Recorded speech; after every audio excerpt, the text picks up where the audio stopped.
kita tertuju kepada Tuhan. Mari kita saat teduh sejenak.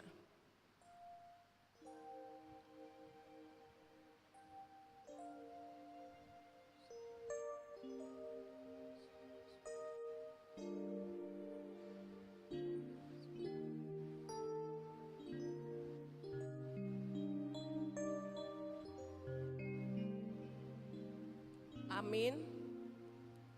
Mari kita bernyanyi dari Kidung Jemaat nomor 242 ayat yang pertama sampai dengan ayat yang ketiga.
Dan nama anaknya Tuhan Yesus Kristus, dan nama Roh Kudus salib langit dan bumi.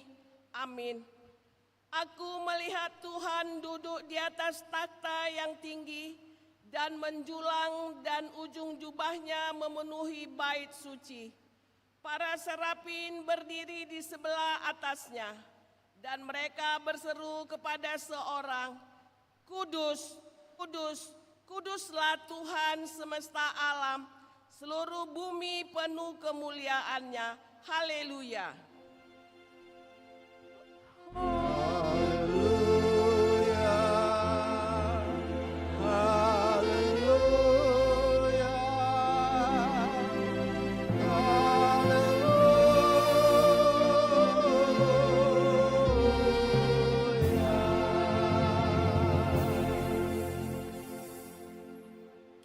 Berdoa. Ya Allah Bapa kami di dalam Yesus Kristus Tuhan kami, Engkau telah mencurahkan Roh Kudus, penghibur dan penolong kami, agar kami senantiasa dipelihara di dalam kebenaran firman-Mu. Sungguh tak terselami betapa besar kasih dan anugerah-Mu kepada kami. Karena itu kami memohon kepadamu, ajarlah kami senantiasa dan tuntunlah kami di jalan-Mu yang terang, supaya kami tidak tergelincir ke dalam dosa yang memperhamba kami. Lindungilah kami di bawah naungan kasih-Mu, supaya kami tetap berdiri teguh menghadapi berbagai pencobaan dan godaan.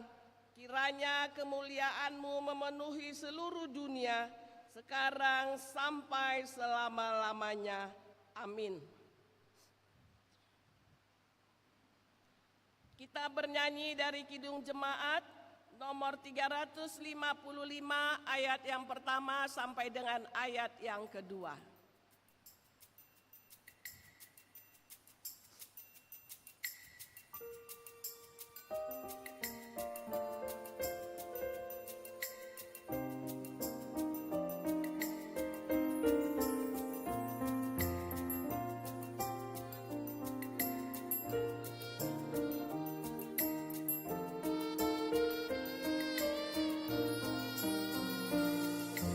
Yesus memanggil, mari segera ikutlah jalan selamat bakal.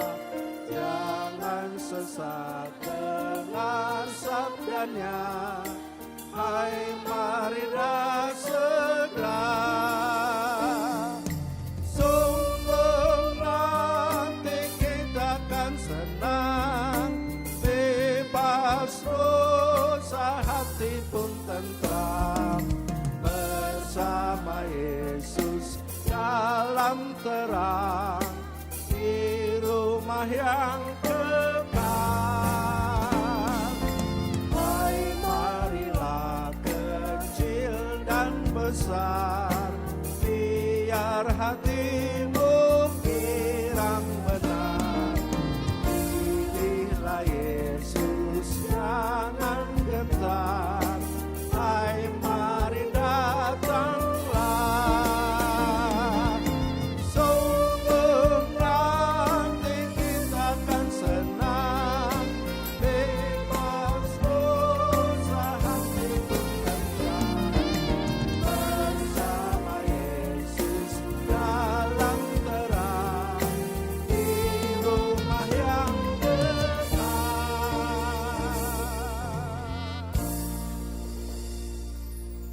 Marilah kita mendengarkan firman Allah sebagai pendahuluan khotbah yang tertulis dalam Roma 5 ayat yang pertama sampai dengan ayat yang kelima. Kita membaca secara responsoria, nanti ayat yang kelima kita baca bersama-sama. Demikian firman Tuhan. Sebab itu kita yang dibenarkan karena iman, kita hidup dalam damai sejahtera dengan Allah oleh karena Tuhan kita Yesus Kristus. Oleh Dia kita juga beroleh jalan masuk oleh iman kepada kasih karunia ini. Di dalam kasih karunia ini kita berdiri dan kita bermegah dalam harapan menerima kemuliaan Allah. Dan bukan hanya itu saja, kita malah bermegah juga dalam kesengsaraan kita, karena kita tahu bahwa kesengsaraan itu menimbulkan ketekunan. Dan ketekunan menimbulkan tahan uji, dan tahan uji menimbulkan pengharapan. Mari kita baca bersama-sama. Dan pengharapan tidak mengecewakan, karena kasih Allah telah dicurahkan di dalam hati kita oleh Roh Kudus yang telah dikaruniakan kepada kita. Yang berbahagia ialah mereka yang mendengarkan firman Allah dan yang memeliharanya. Amin. Kita bernyanyi dari pelengkap Kidung Jemaat nomor 37 ayat yang pertama dengan kedua.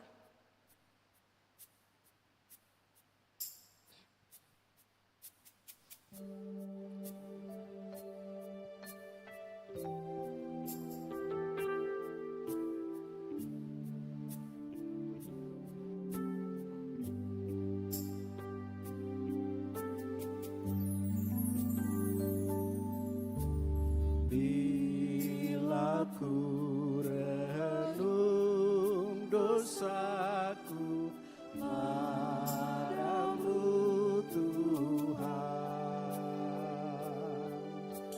yang berulang ku lakukan di hadapanmu,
Bapak, Ibu, saudara-saudara terkasih, marilah kita datang ke hadirat Tuhan, mengakui segala dosa dan pelanggaran kita, yang kadang kita mendukakan hati Tuhan, dan juga terhadap sesama kita manusia. Karena itu, mari kita memohon kepada Tuhan untuk pengampunan. Marilah kita saat teduh sejenak.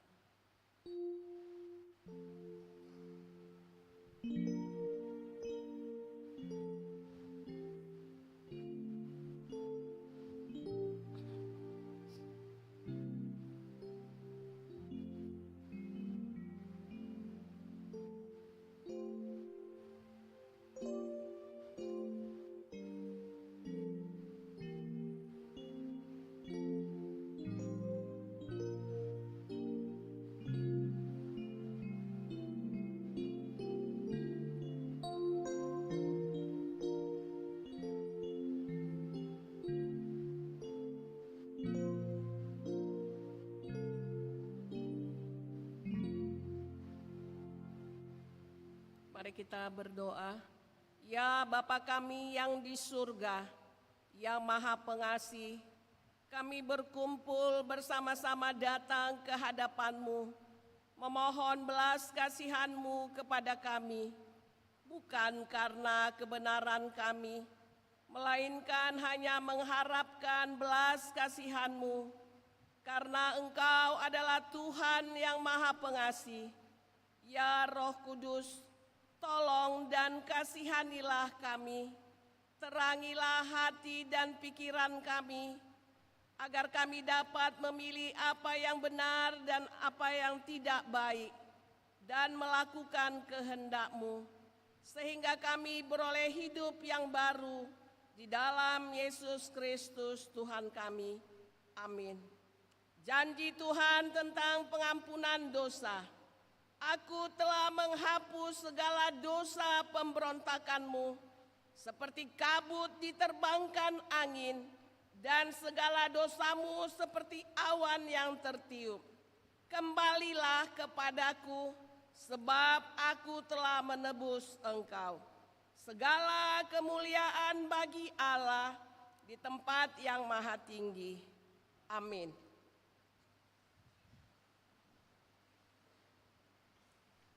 Kita bernyanyi dari Kidung Jemaat nomor 362 ayat 2 dan 3.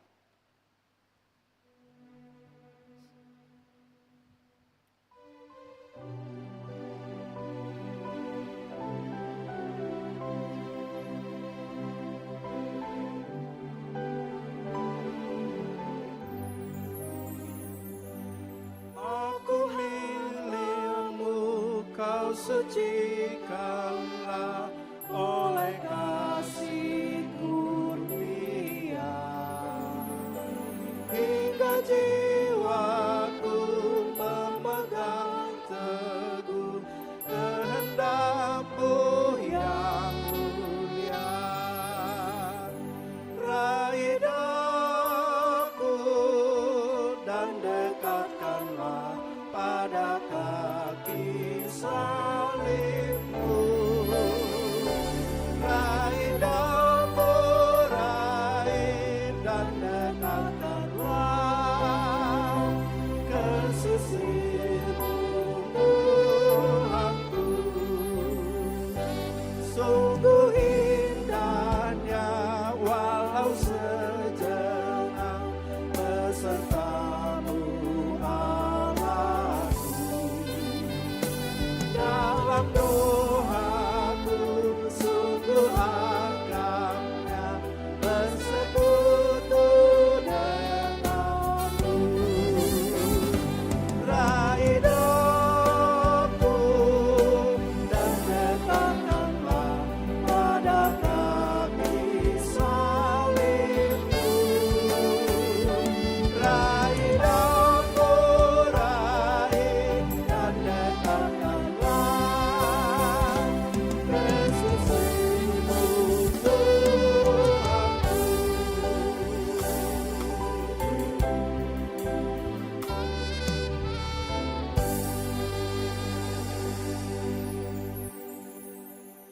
Marilah kita mendengarkan firman Tuhan sebagai petunjuk hidup baru, Matius 5 ayat 17. Demikian firman Tuhan. Janganlah kamu menyangka bahwa aku datang untuk meniadakan hukum Taurat atau kitab para nabi. Aku datang untuk meniadakannya, melainkan untuk menggenapinya. Demikian firman Tuhan. Marilah kita sama-sama memohon kekuatan daripada Tuhan. Ya Allah Bapa kami, berilah kami kekuatan untuk melakukan yang sesuai dengan firman-Mu. Amin. Kita bernyanyi dari pelengkap Kidung Jemaat nomor 131 ayat yang pertama dan ketiga.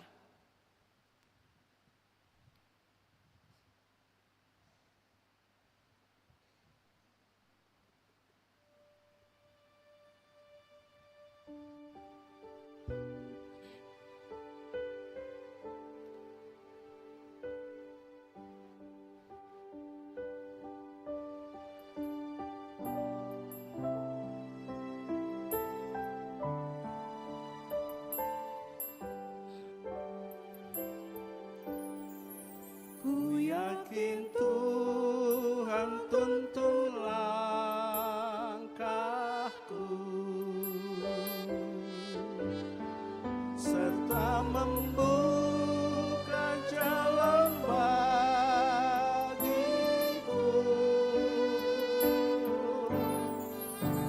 Jika sungguh berserah dan berdoa padanya, Tuhan membuka jalan bagiku.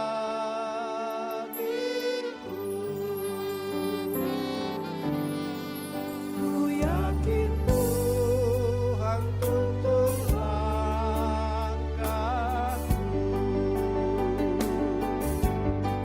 serta membuka jalan bagiku.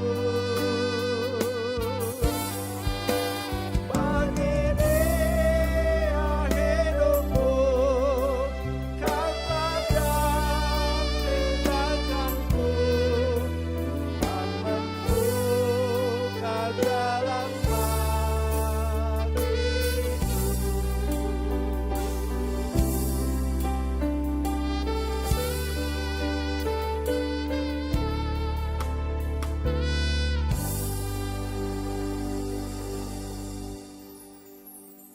Marilah kita bersaksi mengikrarkan pengakuan iman kita bersama jemaat pada segala abad di seluruh dunia ini. Mari kita sama-sama mengucapkannya. Aku percaya kepada Allah Bapa yang Maha Kuasa, Khalif langit dan bumi. Aku percaya kepada Yesus Kristus, Anaknya yang tunggal Tuhan kita, yang dikandung daripada Roh Kudus, lahir dari anak darah Maria, yang menderita di bawah pemerintahan Pontius Pilatus, disalibkan, mati dan dikuburkan, turun ke dalam kerajaan maut.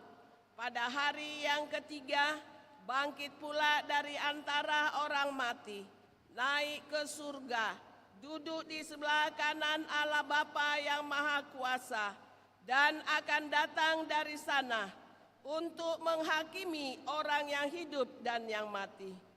Aku percaya kepada Roh Kudus, gereja yang kudus dan am, persekutuan orang kudus, pengampunan dosa, kebangkitan daging, dan hidup yang kekal. Amin. Mari kita siapkan hati kita untuk menyambut sabda Tuhan. Kita bernyanyi dari Kidung Jemaat nomor 425 ayat yang pertama sampai dengan ayat yang ketiga.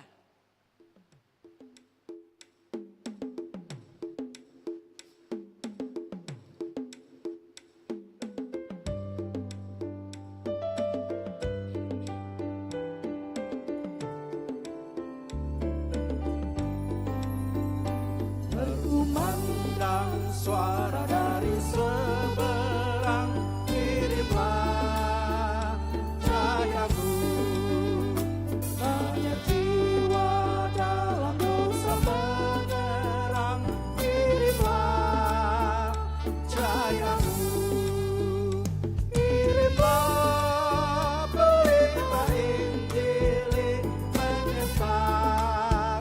yang terlelap. Kirimlah pelita Injil menyesat yang terlelap. Kita telah dengar cerita dari jauh, kirimlah cahayamu. Bantuanmu berikan, janganlah jemu, kirimlah cahayamu. Kirimlah pelita Injil menyesat yang terlelap. Kirimlah pelita Injil menyesat yang terlelap. Jangan kita tinggal diam mendengar, kirimlah cahayamu. Injil Tuhan haruslah kita sebar, kirimlah cahayamu. Kirimlah pelita Injil menyesat yang terlelap. Kirimlah pelita Injil menyesat yang terlelap.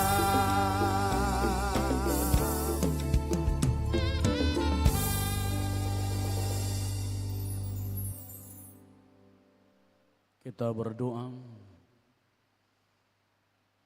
biarlah Tuhan Engkau mencurahkan roh-Mu atas kami, sehingga kami menyadari bahwa saat ini dan tahun ini rahmat Tuhan dinyatakan atas kehidupan kami. Sehingga kami dipanggil untuk menyatakan Injil keselamatan pembebasan bagi seluruh dunia dan untuk semua makhluk di muka bumi. Karena itu, biarlah Roh Kudus-Mu menerangi hati dan pikiran kami, sehingga kami diberi pengertian dan kemampuan untuk tunduk kepada firman Allah itu sendiri. Dalam nama Tuhan Yesus kami berdoa. Amin. Shalom Bapak Ibu yang dikasihi dalam Tuhan Yesus Kristus. Selamat hari Minggu. Bapak Ibu yang dikasihi dalam Tuhan Yesus Kristus, firman Allah yang menyapa kita pada Minggu Trinitatis tertulis di dalam Yesaya pasal yang ke-61 ayat yang pertama sampai dengan ayat yang ke-9. Saya akan bacakan untuk kita semua. Dikatakan demikian. Roh Tuhan Allah ada padaku, oleh karena Tuhan telah mengurapi aku. Ia telah mengutus aku untuk menyampaikan kabar baik kepada orang-orang sengsara dan merawat orang-orang yang remuk hati, untuk memberitakan pembebasan kepada orang-orang tawanan dan kepada orang-orang yang terkurung kelepasan dari penjara, untuk memberitakan tahun rahmat Tuhan dan hari pembalasan Allah kita, untuk menghibur semua orang berkabung, untuk mengaruniakan kepada mereka perhiasan kepala ganti abu, minyak untuk pesta ganti kain gabung, nyanyian puji-pujian ganti semangat yang pudar, supaya orang menyebutkan mereka pohon tarbantin kebenaran, tanaman Tuhan, untuk memperlihatkan keagungannya. Mereka akan membangun reruntuhan yang sudah berabad-abad dan akan mendirikan kembali tempat-tempat yang sejak dahulu menjadi sunyi.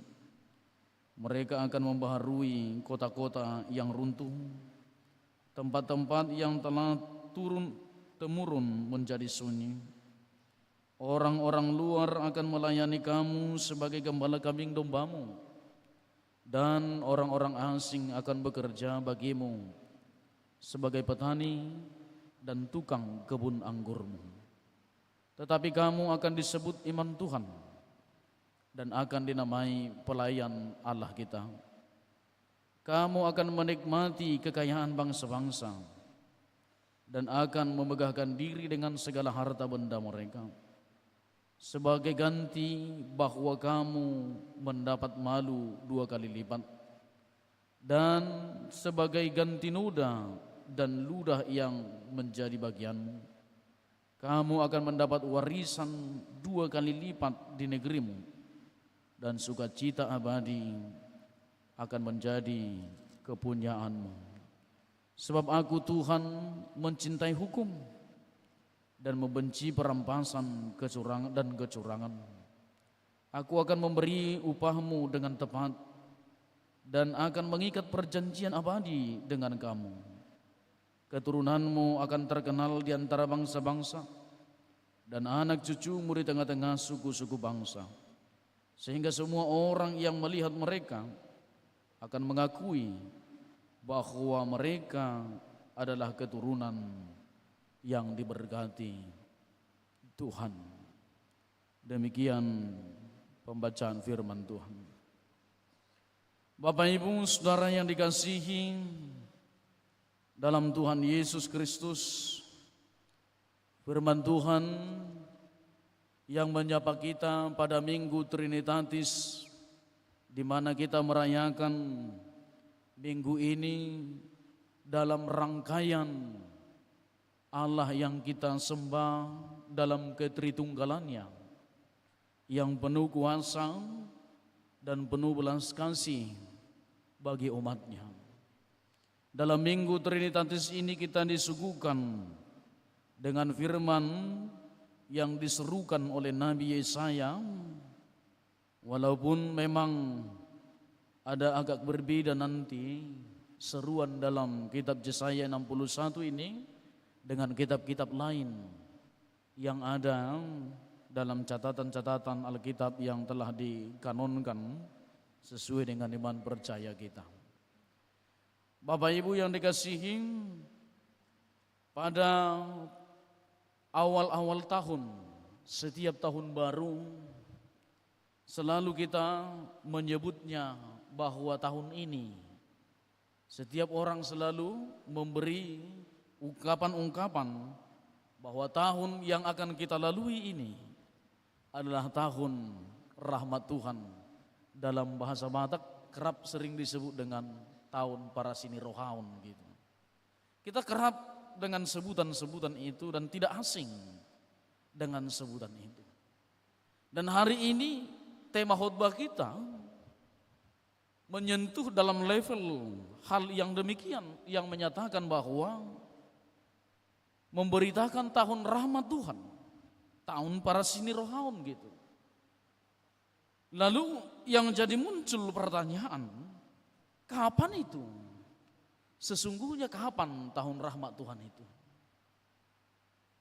Memang dalam catatan Alkitab ada 2 tahun rahmat Tuhan dalam catatan Alkitab Perjanjian Lama. Kalau kita menganalisa dari teks khotbah kita ini, itu menyinggung kepada tahun Sabat dan juga menyinggung kepada tahun Yobel, di mana Tuhan memberi pembebasan dan penghapusan bagi hutang, bagi orang yang berhutang, dan pembebasan tanah bagi tanah yang telah kena rampas dikembalikan kepada yang punya, sebagaimana pembagiannya sesuai dengan ke-12 suku tersebut, yang walaupun satu suku tidak mendapat warisan tanah dalam tradisi bangsa Israel. Nah, Bapak Ibu yang dikasihi dalam Tuhan Yesus Kristus, jikalau kita diperhadapkan dengan pertanyaan yang tadi, kapan itu tahun rahmat Tuhan itu? Maka jawaban yang tepat adalah tahun rahmat Tuhan itu adalah hari ini, saat ini, dan besok juga. Itu adalah tahun rahmat Tuhan. Tahun rahmat Tuhan yaitu tahun di mana Tuhan masih memberi kesempatan, di mana Tuhan masih memberi berkat, di mana Tuhan masih memberi napas kehidupan untuk kita miliki dan sebagai waktu yang tepat untuk kita gunakan dalam rangka membangun kemuliaan bagi Tuhan. Supaya hidup kita ini menjadi persembahan yang berarti bagi Tuhan, yang mendatangkan sesuatu yang berdampak bagi yang lain. Nah, panggilan dalam hal ini terhadap Nabi Yesaya yang mengatakan bahwa roh Tuhan Allah ada padaku. Allah di sini merujuk kepada Allah Yahweh karena tulisannya itu Allah besar semua. Nah, Bapak Ibu yang dikasihi, kalau ini merujuk kepada Allah, roh Tuhan Allah ada padaku oleh karena Tuhan telah mengurapi aku. Ini berbeda dengan panggilan pada nabi-nabi yang lain. Pada umumnya nabi fokus kepada pemberitaan firman Tuhan dan fokus kepada nubuatan-nubuatan. Dia ketika tampil Nabi Amos misalkan, Nabi Hosea, itu akan tampil dengan pemberitaan terhadap firman Allah, nubuatan-nubuatan dan penghukuman-penghukuman atau penghajaran. Namun berbeda dengan tampilan Nabi pada saat ini yang dengan gagah berani mengatakan, roh Tuhan Allah ada padaku. Memang dalam tafsiran atau terjemahan daripada roh Tuhan ini bisa bermakna ganda. Ada yang menyebutnya bahwa itu adalah roh Allah, tapi ada juga yang menyebut itu adalah ruah. Itu bisa menjadi kekuatan atau spirit. Bahwa spirit Allah ada padaku, roh Allah ada padaku, kekuatan telah diberikan Tuhan kepadaku, bisa terjemahannya mengarah ke sana.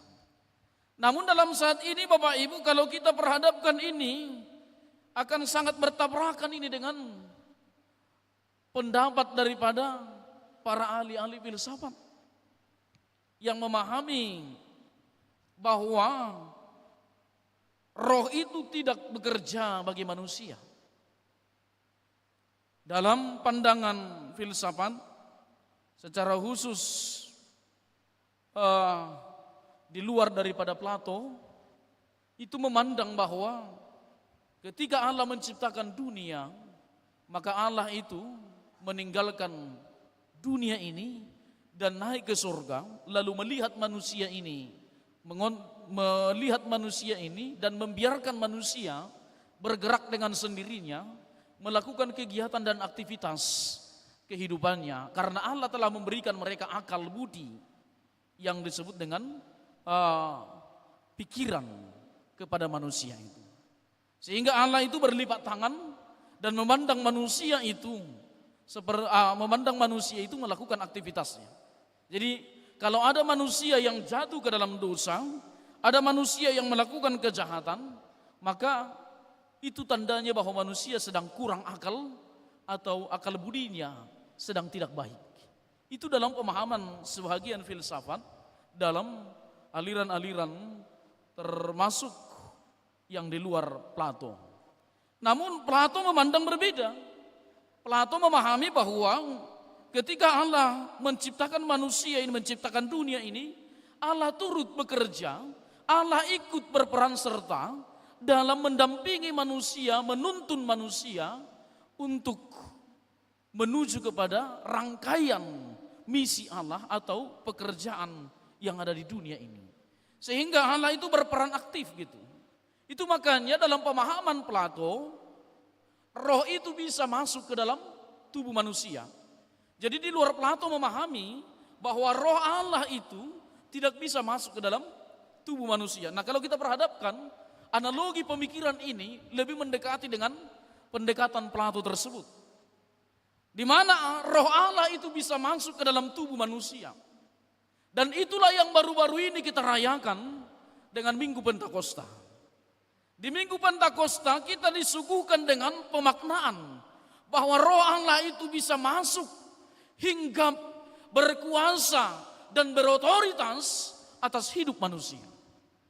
Lalu ketika roh Allah itu berotoritas dalam tubuh manusia, dalam hidup manusia, kalau kita mendekati ini dengan pandangan Plato tadi, maka ketika Allah berotoritas dalam hidup manusia, maka dalam minggu yang lalu kita diingatkan ketika Roh Kudus itu masuk, ketika Roh Allah itu masuk dalam kitab Joel, itu diingatkan kita Joel yang kedua pasal yang ke-28 sampai 32, walaupun bahasa Batak 3 ayat 1 sampai 5. Namun dalam hal itu Bapak Ibu dikatakan bahwa ketika Roh Allah itu masuk ke dalam tubuh manusia, maka manusia itu diberi spirit untuk memberitakan kebenaran, untuk melakukan aksi kebenaran itu sendiri, baik itu yang bersifat advokasi atau bersifat dedikasi.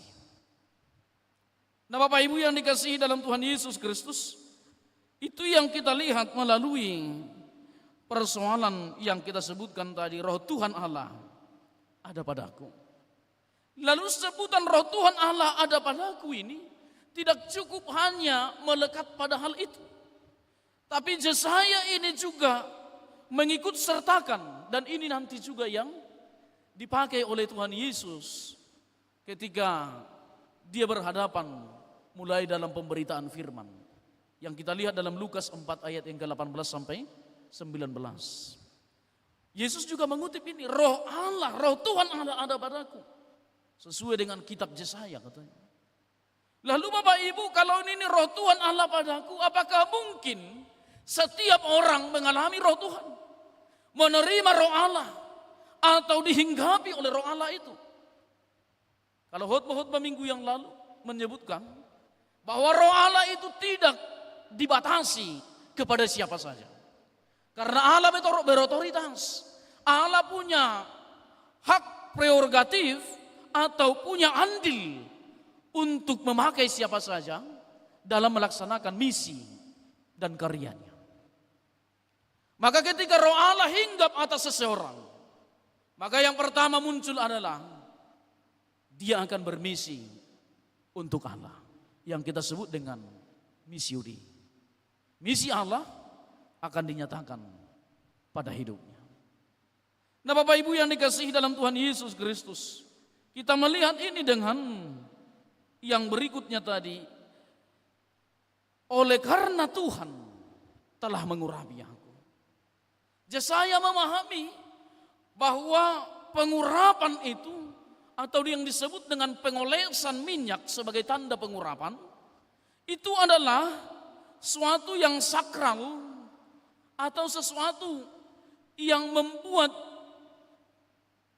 peletakan atau penetapan, pengukuhan dia menjadi orang yang punya kekuatan, atau yang punya, atau yang didiami oleh Roh Allah itu sendiri. Artinya dalam kitab Perjanjian Lama, bahwa tidak semua orang dihinggapi oleh Roh Allah. Yesaya memahami bahwa yang dihinggapi Roh Allah itu adalah orang-orang yang telah diurapi, termasuklah itu imam, nabi, raja, dan para hakim-hakim pada saat itu. Nah Bapak Ibu yang dikasihi dalam Tuhan Yesus Kristus, lalu dalam hal ini kita melihat ketika Roh Allah itu sudah masuk ke Yesaya, ketika hinggap kepada Yesaya, lalu persoalannya sekarang dalam perjalanan gereja kita, dalam panggilan gereja kita sekarang, siapakah hamba Allah yang diurapi itu? Kalau kita belajar kilas balik kembali kepada pencurahan Roh Kudus, maka ketika roh itu dicurahkan, maka setiap orang dihinggapi oleh Roh Allah.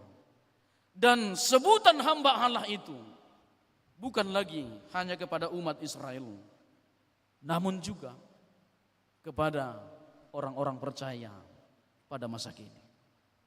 Maka ketika dikatakan hari ini Bapak Ibu bahwa Roh Tuhan Allah ada padaku, maka ini juga adalah panggilan bagi setiap orang percaya untuk bermisi kepada dunia ini, yaitu menyampaikan kabar baik bagi orang yang sengsara.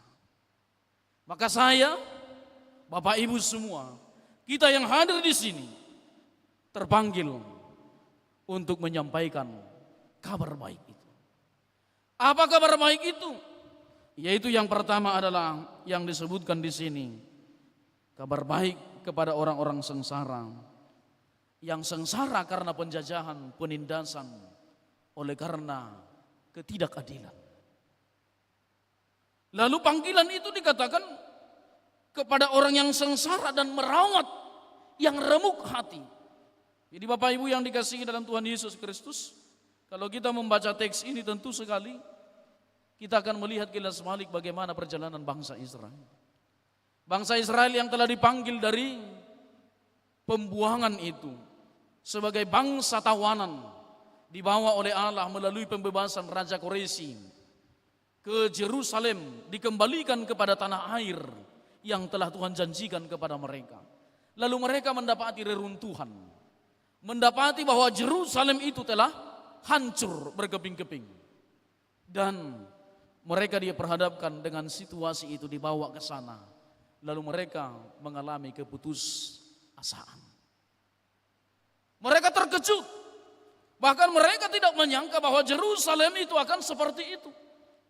Dan mereka berpikir dengan berat akan apa yang terjadi tentang kehidupan mereka kalau saja mereka dibawa kepada tempat yang sudah hancur. Tempat yang tidak ada lagi pengharapan dalam analogi pikiran kemanusiaan mereka. Sehingga mereka melihat dan memandang kepada Allah pada saat itu. Apakah Tuhan ini sedang ikut turut menyengsarakan kami lagi? Artinya mereka memandang bahwa pemanggilan pembebasan itu bukan murni hanya untuk membebaskan, tetapi juga untuk membuat mereka untuk semakin menderita di tengah-tengah kehidupannya. Lalu Bapak Ibu yang dikasihi dalam Tuhan Yesus Kristus, kita melihat itu dalam khotbah kita pada saat ini. Dalam kehancuran itu, Yesaya datang memberi jaminan itu, mengatakan, Roh Tuhan Allah ada padaku. Nah, sekarang pertanyaannya, apakah gereja mau? Apakah orang Kristen sekarang mau mengatakan bahwa Roh Tuhan ada padaku? Aku diurapi oleh Tuhan untuk menyatakan Injil pembebasan bagi setiap orang yang menderita dan mengalami kesusahan. Bagi setiap orang yang terpenjara dalam hidupnya. Bagi setiap orang yang tertindas dalam hidupnya. Dan ini juga yang diserukan oleh Gustavo Guterres terhadap Amerika Latin tentang teologi pembebasan. Di mana dia memanggil umat-umat percaya dan para imam untuk berjuang, ambil bagian untuk mengadvokasi, untuk berjuang dalam rangka membebaskan orang-orang yang tertindas karena keberpihakan penguasa terhadap para penindas atau kepada kaum-kaum kapitalisme pada saat itu. Nah, Bapak Ibu yang dikasihi dalam Tuhan Yesus Kristus, apakah sampai hari ini masih ada kaum-kaum kapitalisme? Apakah sampai hari ini masih ada orang-orang yang hidupnya masih terjajah? Kadang kita harus melihat juga, apakah juga dalam teknologi yang semakin berkembang ini, kita juga tanpa sadar akan terjajah di tengah-tengah dunia yang semakin canggih ini. Apakah kita melihat juga bahwa dalam teknologi ini, kita juga harus bergumul berat, berjuang sebagai orang-orang yang percaya, mengatakan bahwa Roh Tuhan ada pada kami untuk membebaskan orang yang diperbudak oleh ilah-ilah pada zaman ini. Kita melihat Bapak Ibu, dengan teknologi yang semakin canggih ini, maka kejahatan juga semakin canggih. Kita melihat juga, saya tidak mau sebenarnya untuk membuat kesaksian-kesaksian dalam khutbah, tapi saya selipkan hanya satu ini saja. Baru tahun 2024, saya melayani seorang yang terlilit, yang mengalami gangguan di perjalanan kehidupannya, yaitu dia terlibat dengan judi online dan merugikan orang tuanya hingga 1,8 miliar. Dengan menipu orang tuanya, dia mengatakan kuliah. Padahal 1 semester pun dia tidak menghabiskan perkuliahannya. Tapi sampai 1,8 miliar dia habis hanya dengan judi online. Hati-hati dengan perbudakan zaman sekarang. Ini yang saya maksud tadi. Walaupun zaman ini maju, tetapi kadang kita sedang diperbudak dengan maniak game, dengan maniak judi online yang membuat kita hampir kehilangan aras kehidupan. Lalu Bapak Ibu, saya melayani ini, dia sudah ditolak keluarganya dan sudah diusir keluarganya, dan saya harus melayani dia untuk dipulihkan kembali dari maniak judi online-nya. Lalu saya pernah mengikuti seminar tentang itu. Dia harus menghentikan handphone Android selama 4 bulan tidak di tangannya, supaya dia bisa terlepas dari ikatan adiktif judi online tersebut. Lalu Bapak Ibu, saya mendoakan dia dan sekarang puji Tuhan dia di Pekanbaru, dia pulih dan dia jadi pengusaha sawit di sana, dibantu oleh keluarga. Akhirnya dia berhasil begitu. Saya mau katakan melalui hal ini Bapak Ibu, bahwa di zaman sekarang ini kejahatan semakin canggih yang memperbudak kita. Mungkin saya melihat ini hanya sebatas kapitalisme pada saat itu. Mungkin saya melihat zaman itu adalah bahwa bangsa Israel adalah bangsa yang diperbudak, dan bangsa Israel yang diperbudak itu juga memperbudak orang lain. Kan begitu. Kerap begitu, kita yang diperbudak terkadang juga turun melakukan perbudakan yang sama bagi yang lain. Ada istilahnya, kekerasan yang kita terima akhirnya kita turunkan kepada generasi yang berikut begitu. Lalu itu yang dialami oleh bangsa Israel. Lalu hari ini Yesaya yang mengatakan hal demikian, maka katakan dalam diri kita hari ini Bapak Ibu, roh Tuhan itu terimalah. Supaya apa yang mengikat dirimu, apa yang membelenggu dirimu, dibebaskan oleh Tuhan hari ini. Amin. Terimalah roh Allah. Apakah emosimu yang membelenggumu? Apakah kemarahanmu yang membelenggumu? Apakah dendammu yang membelenggumu? Atau pikiran-pikiran yang negatif atau paranoid yang mengganggu kita, yang membelenggu kita selama ini sehingga kita tidak bisa bersosial dengan baik? Maka mintalah Tuhan hadir. Maka roh Tuhan yang ada padamu akan membebaskan itu. Dan itulah yang kita lihat dalam hal ini dikatakan, untuk memberitakan tahun rahmat Tuhan dan hari pembebasan Allah kita, untuk menghibur semua orang yang berkabung. Kata pembebasan di sini mencakup berbagai aspek, yaitu bisa pembebasan dalam ekonomi, bisa juga dalam pembebasan dalam rasionalistis, dan juga bisa pembebasan di sini mencakup kepada ikatan-ikatan ilah-ilah atau roh-roh yang ada di dunia ini, termasuk adiktif yang saya sebutkan tadi. Nah Bapak Ibu yang dikasihi dalam Tuhan Yesus Kristus, untuk hal ini kita dicerahkan melalui khotbah ini. Lalu yang berikut adalah dikatakan ketika tahun pemberitaan, tahun rahmat Tuhan itu telah diberitakan, maka kita telah menghibur orang-orang yang berkabung karena dukanya. Jadi gereja itu harus aktif kepada orang-orang yang menderita.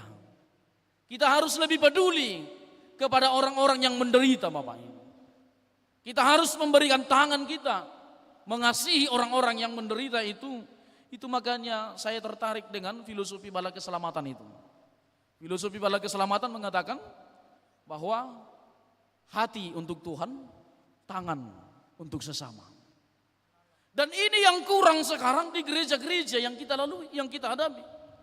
Gereja masih kurang memperdulikan kepada kaum-kaum yang mengalami kurang keberuntungan. Saya enggak sebutkan kata miskin karena sekarang itu dilarang begitu. Saya menyebutkannya dengan kata kurang beruntung begitu. Jadi ini sekarang Bapak Ibu gereja harus peduli ke sana dengan diakonia yang dilakukan oleh gereja bukan lagi tahapan-tahapan diakonia yang karitatif, mengunjungi orang-orang yang sakit, hanya memberikan santunan untuk membeli jeruk, bukan itu lagi. Tapi diakonia gereja sekarang harus sampai kepada tahapan yang mereformasi dan mentransformasi seseorang untuk mengalami hidup yang lebih baik. Itu Injil dalam kitab Yesaya, itu kabar baik dalam kitab Yesaya ini yang akan diperhadapkan dengan kita.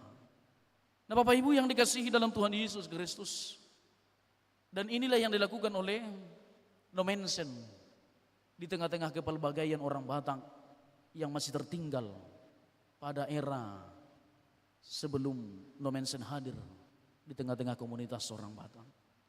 Dia mengadakan transformasi, yaitu orang Batak yang tidak berpendidikan ditransformasi menjadi orang yang berpendidikan, sehingga kita menjadi adat sebagaimana adanya pada saat ini. Orang Batak yang sudah menikmati pembebasan oleh buah Injil di tanah Batak. Kita harus mensyukuri itu.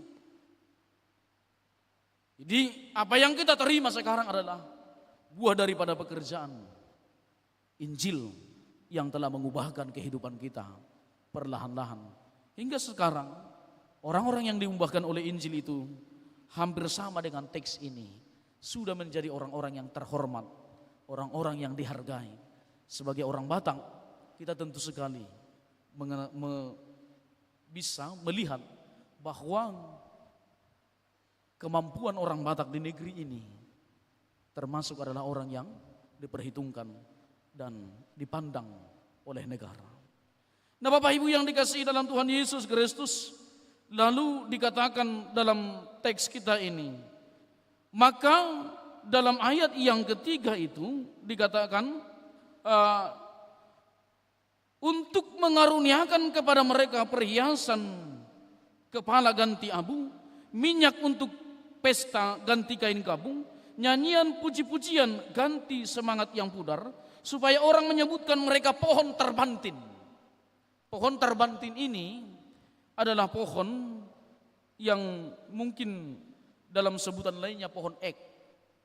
Pohon ek itu adalah pohon yang tumbuh, untuk tumbuh saja dia sampai 2-3 dekade untuk proses tumbuh begitu. Lalu pohon terbantin ini adalah pohon yang tahan dengan kekeringan yang berkepanjangan.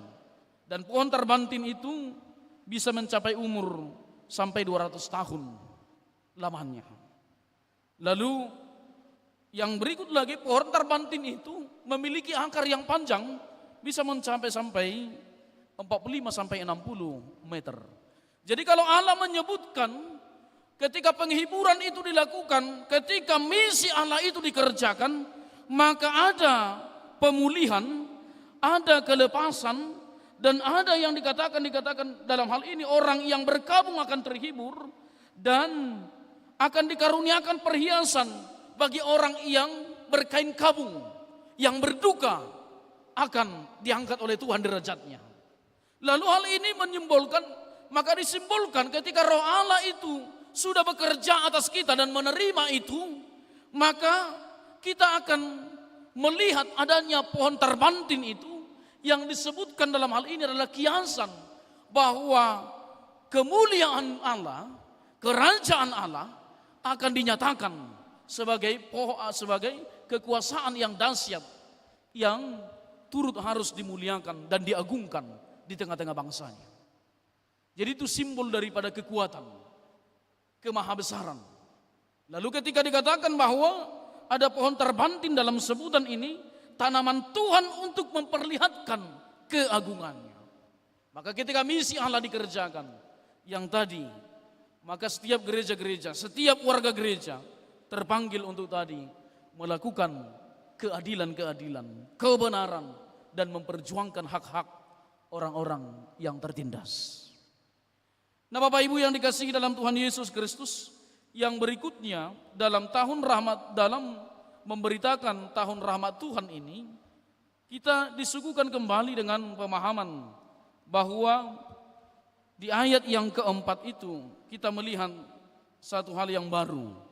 Mereka akan membangun reruntuhan yang sudah berabad-abad. Jadi panggilan Allah yang kedua dalam hal ini, dalam misi Allah itu adalah membangun reruntuhan itu. Membangun reruntuhan artinya membangun hal-hal yang tidak lagi mungkin ada pengharapan di sana. Tetapi ketika orang percaya hadir di sana, maka di situ ada pengharapan, di situ ada kehidupan. Coba kita lihat ini. Mereka akan membangun reruntuhan yang sudah berabad-abad dan mendirikan kembali tempat yang sejak dahulu menjadi sunyi. Lalu bagaimana cara membangunnya?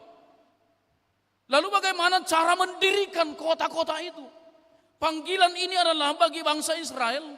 Mereka harus bekerja sebagai umat Allah, berupaya semaksimal mungkin untuk menggali potensi dirinya, supaya mereka menjadi bangsa yang punya pengaruh. Jadi tidak serta-merta ketika mereka sudah dibebaskan oleh Tuhan, ketika mereka sudah memuji Tuhan, serta-merta langsung Tuhan pulihkan semuanya. Itu semuanya ada dalam proses dalam hal ini. Lalu Allah menguji mereka untuk berproses membangun, yaitu mulai dari membangun dirinya sendiri untuk menerima bahwa Allah punya andil dan punya kuasa. Lalu ketika mereka menerima Allah yang berkuasa untuk memulihkan dan mengubah harapan-harapan mereka, maka di sini mereka dituntut untuk membangun dirinya, membangun bangsanya, membangun Bonapasogitnya. Maka orang Batak juga terpanggil untuk membangun Bonapasogitnya. Amin. Jadi ketika adik-adik kami yang kuliah ini nanti sukses, ingat untuk membangun Bonapasogit. Anda terpanggil untuk itu. Bangun tempat di mana engkau dilahirkan di tengah-tengah dunia ini. Maka kita dipanggil untuk membangun tadi dengan apa? Tentu sekali dengan meningkatkan potensi diri dan dengan mencari atau meningkatkan kemampuan rasio kita di tengah perkembangan zaman ini, dan juga kemampuan teknologi IT sekarang. Kita terpanggil untuk itu, untuk membangun reruntuhan yang tadi. Di zaman teknologi yang sekarang, separah-parahnya kehidupan bisa terangkat derajatnya ketika kita mau membangun jati diri kita, membangun diri kita sendiri untuk memiliki potensi yang bisa mengubahkan. Dan yang berikutnya dalam membangun ini juga, bangsa itu diajar untuk berinovasi. Maka anak-anak Tuhan harus inovatif dalam melihat perkembangan zaman ini. Harus terus berkreasi, memunculkan karya-karya yang baru, temuan-temuan yang baru dalam rangka memajukan kehidupan. Nah, Bapak Ibu yang dikasihi dalam Tuhan Yesus Kristus, itu yang berikut yang kita lihat dalam teks khotbah kita ini. Lalu dalam minggu kita di Minggu Trinitatis ini, kita diingatkan kembali ketika Allah memulihkan umatnya, maka Anda, saya adalah tangan-tangan Tuhan untuk memulihkan dunia ini. Anda dan saya adalah tangan-tangan Allah untuk memulihkan dunia ini yang sedang mengalami keterpurukan, untuk memulihkan manusia-manusia yang sedang tidak ada harapan dalam kehidupannya, supaya mereka punya harapan bersama dengan Allah, ada sukacita, dan bersama dengan Allah ada janji keselamatan dan pembebasan di tengah-tengah kehidupan umat percaya. Amin. Kita berdoa. Terima kasih Tuhan untuk firman yang telah kami dengarkan. Kami sungguh disapa oleh firman Allah ketika tahun rahmat Tuhan telah diberitakan. Maka itu juga adalah bagian dari panggilan untuk kami, untuk memberitakan tahun rahmat Tuhan itu bagi sekeliling kami, supaya dengan kehadiran kami menyelamatkan, kami membebaskan orang-orang yang sedang tertawan dalam kehidupannya, yang sedang letih lesu, yang tidak berpengharapan, bahkan yang sedang berputus asa dalam kehidupannya oleh karena penderitaan dan situasi yang sedang terjadi, yang menimpa mereka. Bahkan mungkin kami juga harus berjuang dalam panggilan ini untuk membebaskan orang-orang yang ditindas oleh orang-orang yang bersikap kapitalisme dan yang ditindas dan dirampas oleh hak-haknya sehingga mereka tidak mendapatkan keadilan. Ajari kami Tuhan, mampukan kami untuk mampu berjuang dan bersuara seperti Nabi Yesaya yang menyerukan bahwa roh Allah ada pada dia dan roh Allah itu juga ada pada gerejamu pada saat ini untuk memberitakan kebenaran dan tahun rahmat Allah itu. Dalam nama Tuhan Yesus kami berdoa. Amin.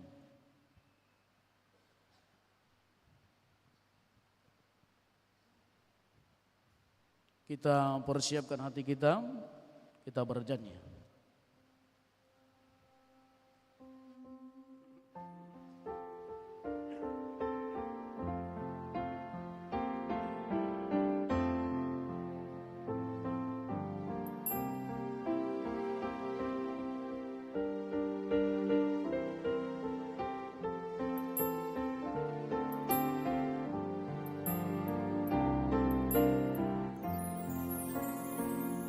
Jika padaku ditanyakan apa akan ku beritakan pada dunia yang penuh penderitaan, kan ku sampaikan kabar baik pada orang-orang miskin, pembebasan bagi orang yang ditawan, yang buta dapat penglihatan, yang tertindas dibebaskan. Sungguh tahun rahmat Tuhan sudah tiba. Kerajaan Allah penuh kurnia, itu berita bagi isi dunia. Jika padaku ditanyakan apa akan ku sampaikan pada dunia yang penuh dengan cobaan, aku bersaksi dengan kata tapi juga dengan karya, menyampaikan kasih Allah yang sejati. Tak tersedia bagi kita pengampunan dan anugerah, keselamatan dalam Kristus bukarannya. Kerajaan Allah penuh kurnia, itu berita bagi isi dunia.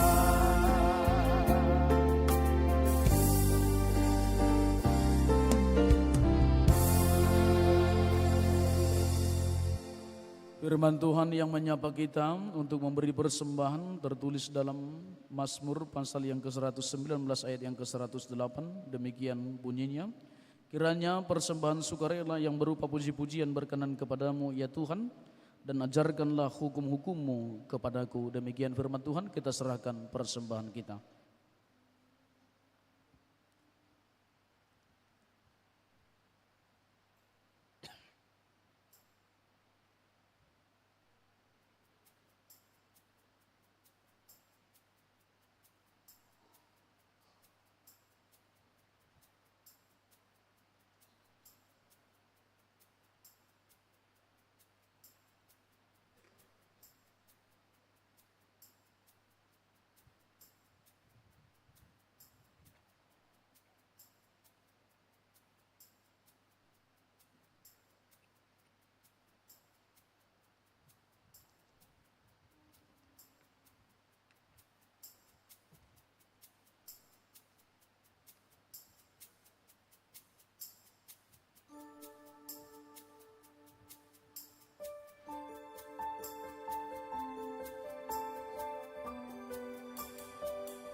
Kita serahkan persembahan kita kepada Tuhan, kita berdoa.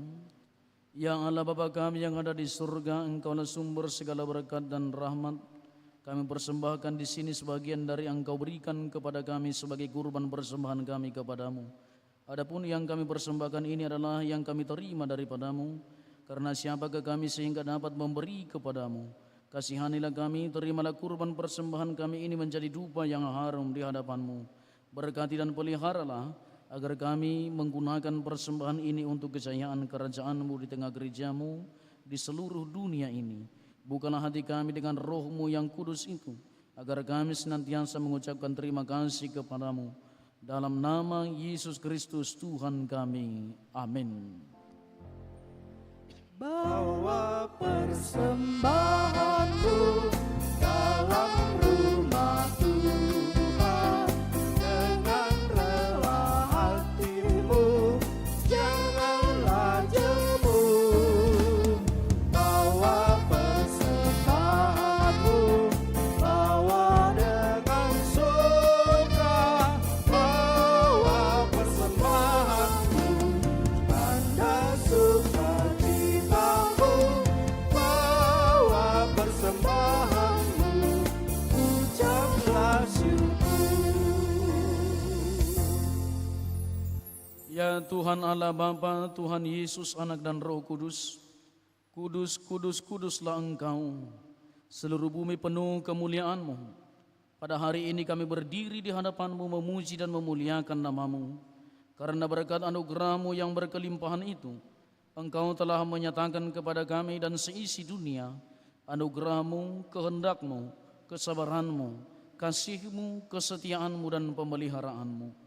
Tetapi Engkau juga telah memberitakan ketetapan-Mu dalam peradilan-Mu, bahwa hukum yang Engkau akan jatuhkan kepada setiap orang akan setimpal dengan segala perbuatannya, dan bahwa orang-orang yang tidak mau menerima keselamatan yang sudah diselenggarakan oleh anak-Mu Yesus akan terjatuh di dalam maut, di mana hanya tangis dan kertak gigi yang terdengar. Engkau telah memateraikan keselamatan itu dalam kebangkitan anak-Mu dari antara orang mati dan dengan kenaikannya ke surga. Karena itu, bawa dan teguhkanlah iman kami kepadamu. Segala perbuatan tangan-Mu tidak dapat kami jangkau dengan akal budi kami, karena kami seperti cacing di bawah telapak kaki-Mu yang tidak berdaya untuk menghindarkan diri daripadamu, dan sebagai debu yang menjadi permainan angin, hilang tidak meninggalkan bekas. Hanya kasih karunia-Mu sajalah yang dapat menolong kami dari kebinasaan, supaya kami terpelihara. Oleh sebab itu, ya Allah Bapa kami yang Maha Kuasa, berikanlah kepada kami telinga yang mendengar dan hati yang tunduk, supaya kami dengan sukacita berjalan atas jalan-Mu, supaya kami jangan menggantungkan peribadatan kami kepada hal-hal yang duniawi. Ya Roh Kudus, tinggallah dalam batin kami dan pimpinlah akal budi kami, supaya kami tetap berdiri pada ketentuan Tuhan, supaya kami bersedia memikul kuknya, supaya kami olehnya disegarkan. Lunakkanlah hati kami yang keras, dan janganlah biarkan seorang pun dari kami yang menyimpang dari jalan Tuhan. Tetapi semua orang yang diliputi keraguan-raguan dapat beroleh kepastian, hingga mereka kembali berbalik dan datang kepada Tuhan dan menjadi anggota yang baik dalam himpunan persekutuan. Kami memohon kepadamu, hiburkan dan bangunkanlah saudara-saudara kami yang disiksa oleh kemalangan, yang pikiran dan batinnya digelapkan oleh kesusahan dan kesengsaraan badani. Berikanlah kepada mereka pandangan yang jauh, hati yang terbuka serta jiwa yang rendah, supaya mereka dapat menerima keadaan mereka sebagai ketentuan yang akan berbuat kebaikan bagi diri mereka. Jikalau mereka mau menerimanya dengan syukur. Bukalah akal budi kami, supaya kami dapat menerima pengaturan Tuhan atas hidup kami sebagai karunia untuk kami pergunakan demi kemuliaan kerajaan Allah di atas bumi.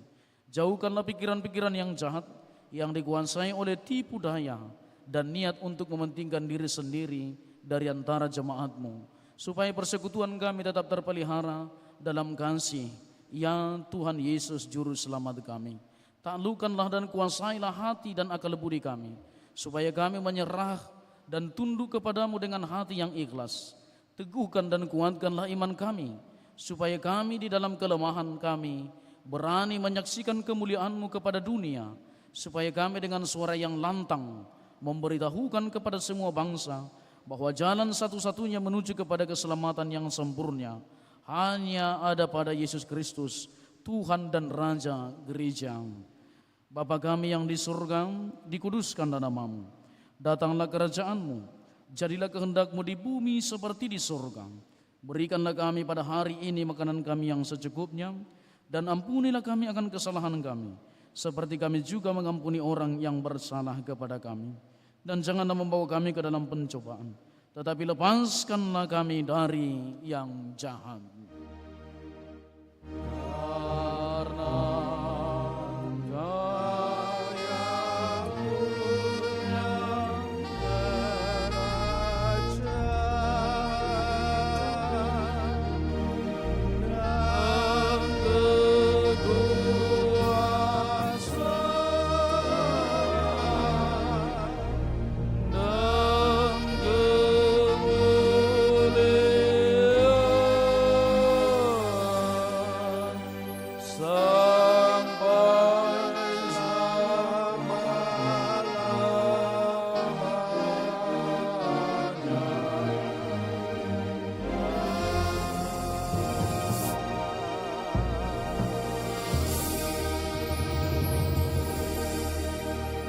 Jemaat yang dikasihi Tuhan Yesus Kristus, terimalah berkat dari Tuhan Allah Bapa kita dan pulanglah di dalam damai sejahtera.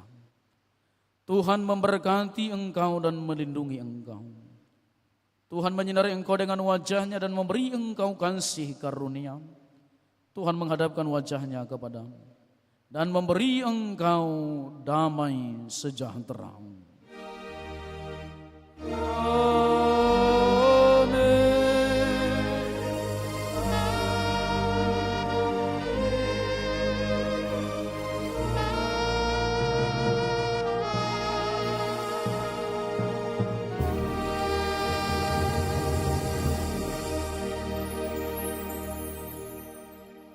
Shalom Bapak Ibu, selamat hari Minggu.